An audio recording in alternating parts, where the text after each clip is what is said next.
नमस्कार मित्रों, आप सभी का मेरे YouTube चैनल डगर दवे में स्वागत है।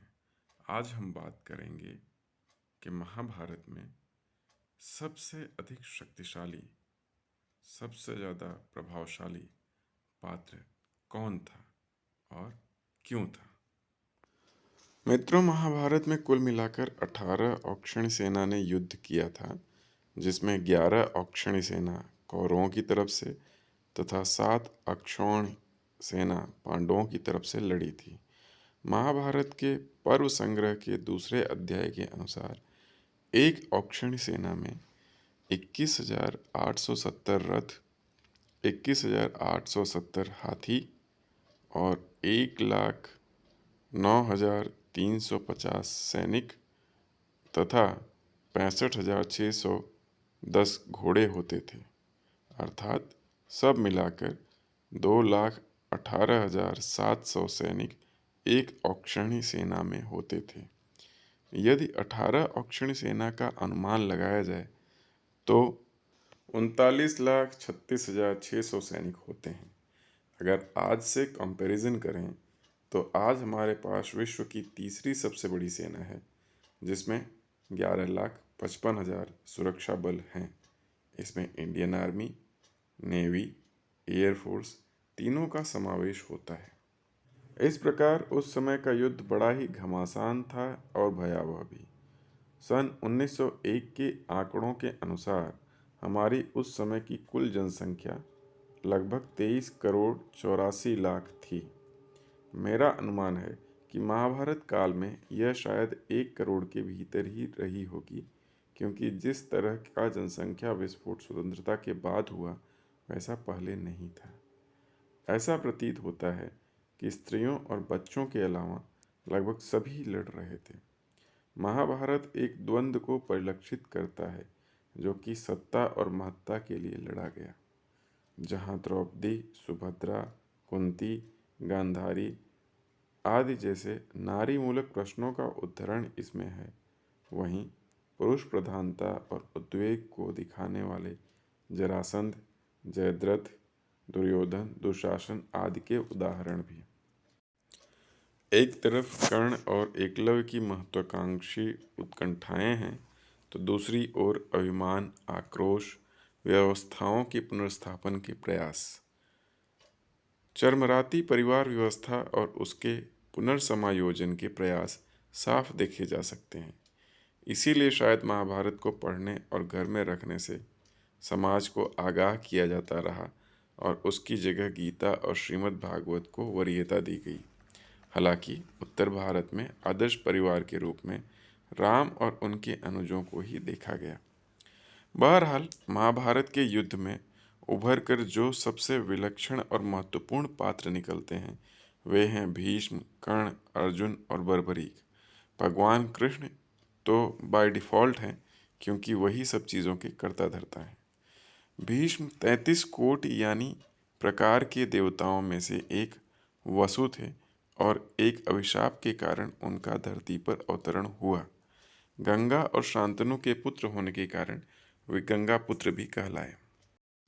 वे 8वें वसु थे और चूंकि गंगा उनको बहा नहीं पाई तो जीवित रहे। उनको इच्छा मृत्यु का वर था, अतः उनको कोई मार नहीं सकता था।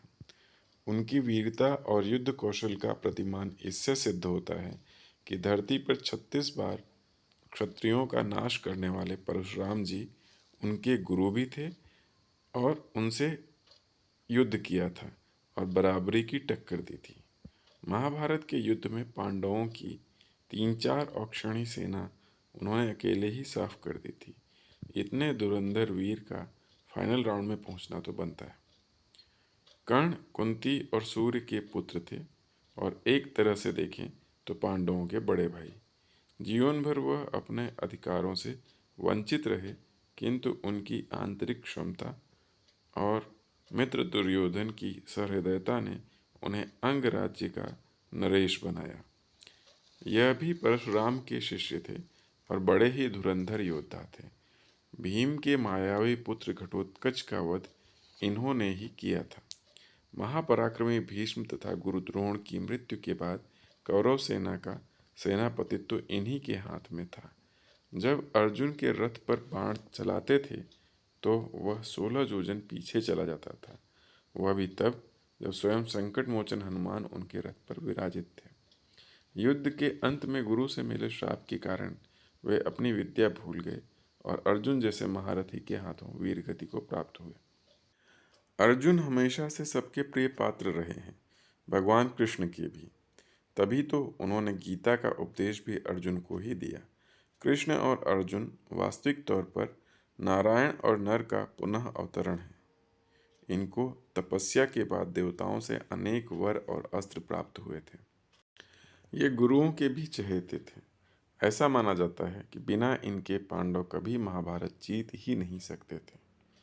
बर्बरीक भीम के मायावी पुत्र घटोत्कच का पुत्र था। अपने तोड़ीर में एक ही बाण लेकर वह महाभारत का युद्ध समाप्त करने आया था और कृष्ण के परीक्षण में पीपल के सारे पत्तों का भेदन उसने एक ही बाण में कर दिया था। उद्देश्य की समाप्ति होता देख कृष्ण ने सुदर्शन से उसका गला काट दिया था। उन्हीं को कुछ लोग खाटू श्याम और कुछ बढ़िया देव के रूप में पूजते हैं।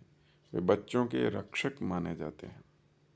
मित्रों, भीष्म जहाँ एक प्रबल, सक्षम, शिष्ट और कर्मठ व्यक्तित्व का प्रतिनिधित्व करते हैं, वहीं गलत के प्रति अनदेखी का भी ज्ञान होते हुए भी वे गलत के मूक दर्शक हैं। ऐसे व्यक्ति कितना भी सक्षम क्यों न हो, अपने कर्मों के फल में हमेशा बंधे रहते हैं। सरश्रया पर उनके आखिरी दिन इसी का द्योतक है। कर्ण एक महानायक है जो विपरीत परिस्थितियों को चीरता हुआ समाज और व्यवस्था में अपनी जगह बनाता है, सम्मान पाता है, किंतु उसका उद्देश्य केवल स्वयं के लिए अर्जित करना है, फिर चाहे वह राज्य हो, मान प्रतिष्ठा हो या मोक्ष। अतः उद्देश्य छोटा होने के कारण वह असली नायक बनने से चूक जाते हैं। बर्बरीक अगाध शक्ति और क्षमता के स्वामी तो हैं, किंतु बाल मानसिकता का भोलापन और सही गलत का भेदन न कर पाना उनको उनके लक्ष्य तक नहीं पहुंचने देता। भोला व्यक्ति अक्सर लोगों की बातों, विविध प्रलोभनों में भटक जाता है। बच्चों का ईस्ट बनाकर कृष्ण भगवान ने ठीक ही किया। साथ ही भक्ति का मार्ग सरलता और भोलेपन का मार्ग है, अतः उसको मुक्ति भी जल्दी मिली और सत्य का ज्ञान भी हुआ। अर्जुन भले नर का अवतरण हो, पर वह जन्म मृत्यु की माया में सब कुछ भूल गए हैं। जहाँ एक ओर वह शिष्ट, सामाजिक, गुरुओं का आदर करने वाले शूरवीर हैं, वहीं दूसरी तरफ मानवीय मनोभावों के चौराहे पर रास्ता भटक जाते हैं। मंजिल, लक्ष्य या उद्देश्य का ज्ञान तो उन्हें है, किंतु राह दुर्गम लगती है। हमारी सबकी ऐसी ही स्थिति है, पर ग्राह्यता होने के कारण भगवान कृष्ण उन्हें उबारते हैं। भगवान कृष्ण सर्वकालिक चैतन्य को धारण करने वाले तथा लक्ष्य तक पहुंचाने वाले हैं। भले ही सर्व सामर्थ्यवान होते हुए भी उन्होंने युद्ध में बल प्रदर्शन न किया हो, किंतु उन्होंने दूसरों के जरिए धर्म को स्थापित किया और सुदृढ़ किया।